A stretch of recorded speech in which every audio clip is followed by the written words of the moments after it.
오늘의 사연 시작합니다. 이 이야기는 제가 허리를 다쳐 물리치료를 받으러 다닐 때의 이야기입니다.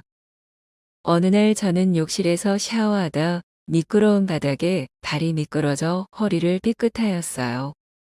직장을 다니다 보니 치료를 받기가 쉽지 않아 며칠을 참고 참다가 결국은 도저히 걷기가 힘들어져 저는 직장에 하루 휴가를 내고 허리 상태를 확인하기 위해 정형외과에 방문하였죠. 다행히 큰 문제는 없었지만 걸음에 문제가 있으니 꾸준한 물리치료가 필요하다고 했어요.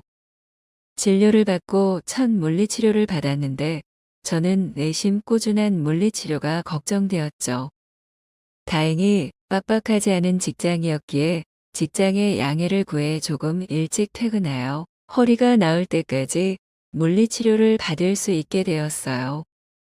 물리치료를 받기 위해 직장에서 조금 빨리 퇴근하여 정형외과에 도착한 날이었어요. 두 번째 물리치료를 받는 날이었던 거죠. 첫 번째 방문하였을 때는 여자 물리치료사가 물리치료를 도와주었는데 두 번째 날은 처음 본 남자 물리치료사가 있었어요. 일 끝나고 아픈 허리 붙잡고 병원 끝나기 전 부랴부랴 달려오느라 온몸은 땀으로 젖어 있었는데 왜 하필 남자 물리치료사가 하는지 괜히 부끄러웠어요. 어차피 그분은 직업이고 나는 환자이니까 부끄러워하지 말자라는 생각으로 물리치료를 시작했어요. 허리를 치료하기 위해서는 상의를 위로 말아 올리거나 귀가 뚫린 옷으로 갈아입어야 했어요. 저는 허리를 전체적인 치료를 받아야 하기 때문에 귀가 뚫린 옷으로 갈아입어야 했고 바지는 꼬리뼈가 보일 정도로 내려야 했죠. 여자 물리치료사가 해줄 때는 전혀 아무렇지 않았지만 남자 물리치료사가 치료를 해주니 귀가 뚫린 옷도 꼬리뼈까지 바지를 내려야 하는 것도 굉장히 민망하고 허리 치료를 받는 것인데 허리가 더 불편한 느낌이었어요. 옷을 갈아입은 뒤 물리치료사가 들어왔고 허리 이곳저곳을 눌러주며 아픈 곳을 확인하고 치료기를 붙여주고 치료를 시작하였죠.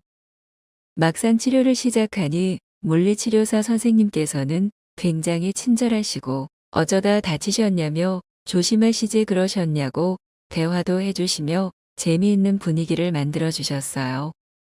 아마도 민망해하는 저를 보셔서 분위기를 바꿔보시려 일부러 말을 시켜주신 것은 아닐까 싶은 생각도 했어요.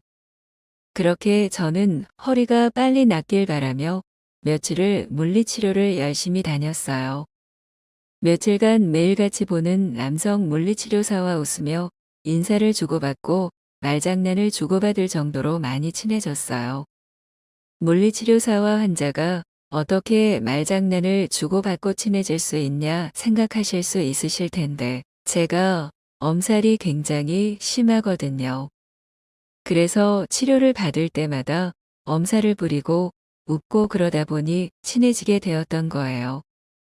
꾸준한 치료로 일주일에 한두 번의 치료만 해도 될 정도로 허리 상태가 많이 좋아졌어요.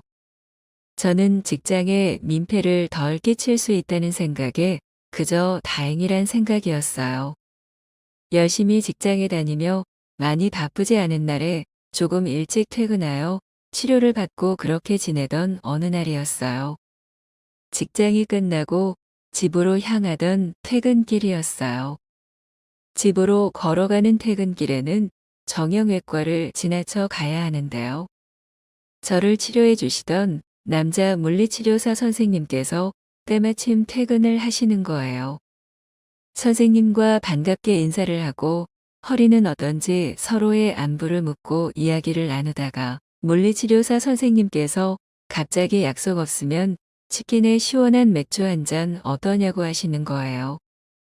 걸어오느라 더위에 지쳐있던 저에게는 단비 같은 말이었기에 좋다고 하였어요.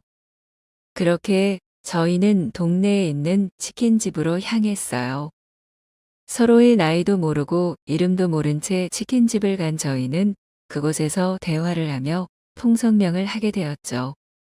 몇 살 차이 나지 않는 오빠였고 그 물리치료사 오빠는 치킨을 먹는 와중에도 저에게 똑바로 앉아야 허리가 빨리 낫는다며 귀여운 잔소리를 해주며 장난을 치고 재미있게 이야기를 이끌어주며 재미있는 분위기를 계속해서 만들어 주었어요. 시간이 가는 줄 모르게 재미있게 이야기를 나누고 맛있게 치맥을 먹으며 물리치료사 오빠와 저는 더 가까워졌다는 것을 느꼈어요. 맥주가 몇 잔 들어가다 보니 물리치료사 오빠는 장난을 치는 듯하며 약간의 스킨십을 하기도 하였는데요. 남자를 안 만난 지 오래된 저는 그 별거 아닌 작은 스킨십에도 뭐가 그렇게 설레던지 부끄러웠지만 일부러 튕기는 척하며 부끄러운 것은 티 내지 않았어요. 그렇게 취하지는 않았지만 알딸딸하게 기분 좋게 치맥을 먹고 내일도 바쁜 현대인들이기 때문에 서로 집으로 향했죠. 같은 방향으로 걸어가다 집 방향이 달라 갈림길에서 갈라질 시간이었어요. 물리치료 사오빠가 제 번호를 물어보는 거예요. 가끔 연락하고 지내면서 이렇게 치맥도 하고 동네 오빠 동생하며 지내자면서요. 그래서 좋다고 하고 번호를 알려주었죠. 갈림길에서 갈라져 걸어가는데 전화가 오네요. 걸어가는 길 위험할까봐 서로 도착할 때까지 통화하며 걸어가자고 하며 전화가 온 거였어요.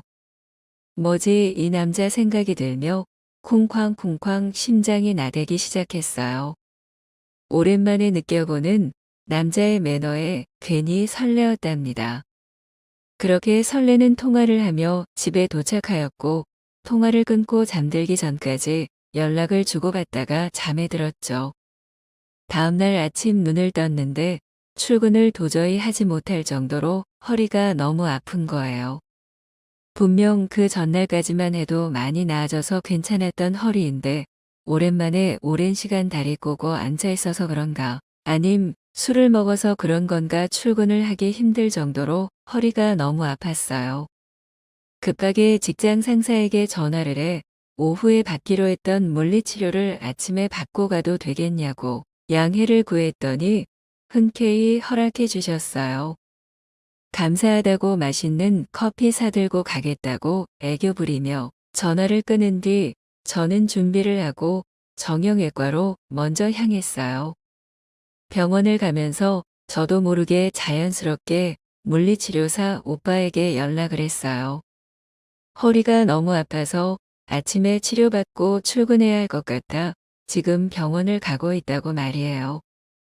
굳이 하지 않아도 되는 연락이었는데 제가 왜 그랬을까요? 병원에 도착해 진료를 한 번 더 보고 물리치료실로 들어갔어요. 오늘은 또 여성 물리치료사 선생님이 계시네요. 왠지 모르게 아쉬웠어요. 저도 모르게 그분이 계셨으면 좋겠다고 생각했나 봐요. 그런데 물리치료실은 또 왜 이렇게 조용한지 아침 일찍 오니 저밖에 없더라고요. 아무도 없는 조용한 물리치료실에서 치료를 받으며 잠이 부족했는지 저는 잠이 들었어요. 잠들어 있는 저에게 누군가 다가와 다음 치료하겠습니다 라고 말하는데 여성 물리치료사 선생님이 아닌 제가 기다리고 있던 그 남자 물리치료사 목소리였어요. 눈을 동그랗게 뜨고 옆을 쳐다보았더니 저를 보고 씩 웃어주며 머리를 쓰다듬어주는 거예요. 조용한 물리치료실 안에서 제 심장 소리가 들릴까봐 조마조마했어요. 얼굴이 붉게 달아오르니 물리치료사 오빠는 귀엽다며 볼을 꼬집어 주었고 본인은 오후 출근인데 제가 일찍 온다는 전화를 받고 제가 보고 싶어 일찍 출근했다고 하네요. 보고 싶어서 왔다는 말에 저는 기쁨을 감출 수 없어 웃음을 터뜨렸고 그런 저를 보고 물리치료사 오빠는 귀여워하며 제 볼에 입을 맞추었어요. 조용한 물리치료실에 유독 크게 울려 퍼진 소리에 둘 다 당황하여 키득키득하며 웃었고 그렇게 가깝게 있던 우리는 자연스레 분위기에 녹기 시작했죠. 쪽 소리가 나지 않게 입맞춤을 하는데 왜 그게 더 좋고 더 흥분이 되는지 물리치료사 오빠와 저는 좁은 침대에서 뜨겁고 뜨거운 사랑을 나누게 되었어요. 오빠는 저를 사랑스럽게 쳐다보며 더 뜨겁게 안아주었고 물리치료 시간 동안 저주파 치료가 아닌 물리치료사 오빠의 열정에 치료를 받았네요. 거짓말처럼 허리는 통증이 없어졌고 퇴근 후 저는 물리치료사 오빠의 집에서 다시 만났어요. 물리치료실에서 숨죽이며 소리 내지 못하고 다 풀어내지 못한 열정을 오빠 집에서 마저 풀어내며 허리 치료도 완벽하게 끝냈답니다. 허리 치료는 병원에서의 치료가 아닌 물리치료 사오빠의 손길이 완벽한 치료제였나 봅니다. 그렇게 저와 물리치료사 오빠는 연인 사이로 발전하였고 4년째 지금도 변함없는 연애를 하고 있답니다.